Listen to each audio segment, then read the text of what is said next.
ಇವರ ಜೀವನವೇ ಒಂದು ಮಿರಾಕಲ್.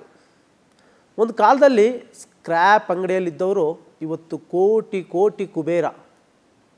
ಸ್ಕ್ರ್ಯಾಪ್ ಬಾಬು ಇವತ್ತು ಕೋಟಿ ಬಾಬು.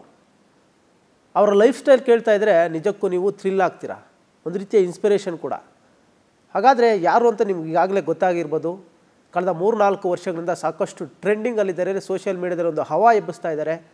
ಅವರು ಬೇರೆ ಯಾರೂ ಅಲ್ಲ, ನಮ್ಮ ಕೋಲಾರದ KGF ಬಾಬು. KGF ಬಾಬು ಅವರಿದ್ದಾರೆ, ಅವ್ರನ್ನೇ ಮಾತಾಡ್ಸೋಣ. KGF ಬಾಬು ಅವರೇ ನಮಸ್ಕಾರ. ನಮಸ್ಕಾರ ಸರ್. ನಮಸ್ಕಾರ. ನಿಜಕ್ಕೂ ನಿಮ್ಮ ಲೈಫ್ ಸ್ಟೈಲು ಸಖತ್ತು ಥ್ರಿಲ್ಲಿಂಗ್ ಆಗಿದೆ. ಈಗ ಸಾಕಷ್ಟು ಮಂದಿಗೆ ಆಗಲೇ ಸ್ವಲ್ಪ ಗೊತ್ತಿರ್ಬೋದು. ನಾವು ಪೂರ್ಣ ಪ್ರಮಾಣದಲ್ಲಿ ನಿಮ್ಮ ಒಂದು ಲೈಫ್ ಸ್ಟೈಲ್ ಕೆದ್ಕೊಂಡು ಅಂತ ಬಂದಿದ್ದೀವಿ. ಎಲ್ಲಿದ್ರಿ, ಎಲ್ಲಿ ಬಂದ್ರಿ, ಇವತ್ತು ಯಾವ ಮಟ್ಟದಲ್ಲಿದ್ದೀರಾ ಅಂತ. ಸರಿ ಸರ್. ನೀವು ಮೂಲತಃ ಯಾವ ಊರವರು, ನಿಮ್ಮ ಬಾಲ್ಯ ಯಾವ ರೀತಿ ಇತ್ತು, ನೀವು ಈ ಒಂದು ಕೋಟಿ ಕುಬೇರ ಆಗಿದೆಯಾ ಯಾವ ರೀತಿ ಅಂತ? ಸರ್, ನಮ್ಮ ತಂದೆ ಒಂದು ಆಟೋ ಡ್ರೈವರ್ ಆಗಿದ್ದರು. ನಮ್ಮ ಮನೆಯಲ್ಲಿ ನನ್ನ ತಾಯಿಗೆ ನನಗೇನು ನಾಚಿಕೆ ಬರಲ್ಲ ಸರ್. ದೇವರು ಹೆಂಗಿದೆ, ಆವತ್ತು ಹೆಂಗಿದ್ದೀನಿ, ಇವತ್ತು ಹಂಗೆ ಇದ್ದೀನಿ. ನ್ಯಾಚುರಲ್ ಆಗಿದ್ದೀರಾ, ಗೊತ್ತಾಗುತ್ತೆ. ನಾನು ಇವತ್ತೂ ನಮ್ಮ ಊರ ಕಡೆ ಹೆಂಗಿದೆ ಹಂಗೆ ನಾನು ಇಲ್ಲೂ ಇದ್ದೀನಿ. ನಾನೇನು ಚೇಂಜಸ್ ಆಗಿಲ್ಲ. ನನ್ನ ಫ್ರೆಂಡ್ಸ್ ಎಲ್ಲ ಅದೇ ಹೇಳ್ತಾರೆ ನನಗೆ. ಇವತ್ತು ನಾನು ಎಲ್ಲರಿಗೆ ಕಾಲಿಗೆ ನಮಸ್ಕಾರ ಮಾಡ್ತೀನಿ. ಅದಕ್ಕೆ ನನಗೆ ತಮಾಷೆ ಮಾಡ್ತಾರೆ, ನಿನ್ನ ಇಷ್ಟು ಕೋಟಿಗಳು ಮನುಷ್ಯ ಆಗಿ ಹೋಗಿ DK ಶಿವಕುಮಾರ್ ಸಾಹೇಬರು ಕಾಲು ಹಿಡಿತೀಯಾ, ಬೇರೆಯವ್ರು ಯಾರಾದರೂ ಮಿನಿಸ್ಟ್ರುಗಳಿದ್ದರೆ ಅವ್ರು ಕಾಲು ಹಿಡಿತೀಯಾ, ಇದು ಮಾಡ್ತೀಯ, ಇದೆಲ್ಲ ನೀನು ಮಾಡಬಾರ್ದು ಅಂತ ನನ್ನ ಫ್ರೆಂಡ್ಸ್ ಎಲ್ಲ ನನಗೆ ಹೇಳ್ತಾರೆ. ಎಲ್ಲೋದ್ರೂ ಸಿದ್ದರಾಮಯ್ಯ ಸಾಹೇಬ್ರ ಹತ್ರ ಹೋದ್ರೂ ಕಾಲು ಹಿಡಿತೀಯಾ, DK ಸಾಹೇಬ್ರ ಹತ್ರನೂ ಹೋದರೆ ಕಾಲು ಹಿಡಿತೀಯಾ, ಎಲ್ಲರ ಮುಂದೆ ನಿನಗೆ ನಾಚಿಕೆ ಬರೋಲ್ವಾ, ನೀನು ದೊಡ್ಡ ಮನುಷ್ಯ, ಇವಾಗ 7,000 ಕೋಟಿ ಹೊಡೆಯ ನೀನು ಅಂತ ನನ್ನ ಫ್ರೆಂಡ್ ಸರ್ಕಲಲ್ಲೇ ನನಗೆ ತಮಾಷೆ ಮಾಡ್ತಾರೆ. ನಾನು ಏನು ಮಾಡಲಿ ಅದು? ಅಲ್ಲ, ನೀವು ಹೌದು ಇವತ್ತು ದೊಡ್ಡ ದೊಡ್ಡ ರಾಜಕಾರಣಿಗಳ ನಂಟಿದೆ. ಈ ಒಂದು 7,000 ಕೋಟಿಯ ಒಡೆಯ ಆಗಿದ್ದೇಕೆ? ನೀವು ಹುಟ್ತಾನೆ ಏನೋ ಗೋಲ್ಡ್ ಸ್ಪೂನ್ ಇಟ್ಕೊಂಡು ಬಂದಿದ್ದೀರಾ? ಏನಿಲ್ವಲ್ಲ ಸರ್, ಅದೇ ನಾನು ಹೇಳ್ತೀನಿ. ನಮ್ಮ ಫ್ರೆಂಡ್ ಸರ್ಕಲಲ್ಲಿ ಹೇಳ್ತಾ ಇದ್ದೀನಿ, ಅದೆಲ್ಲ ನೀನು ಮಾಡಬಾರ್ದು.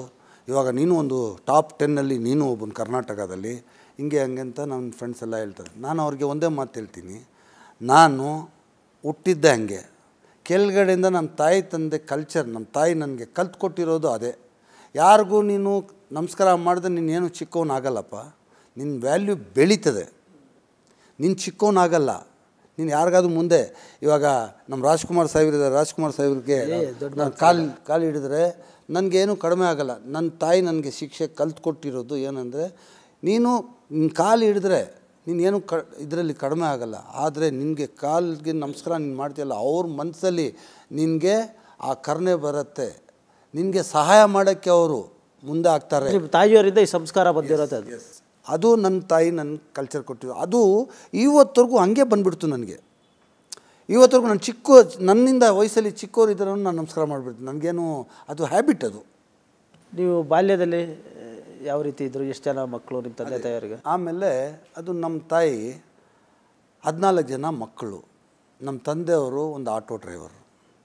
ಆವಾಗ ಒಂದು 50 ರೂಪಾಯಿ 60 ರೂಪಾಯಿ ಸಂಪಾದನೆ ಮಾಡಿ 14 ಜನಕ್ಕೆ ಸಾಕ್ತಾಯಿದ್ದಿದ್ದು.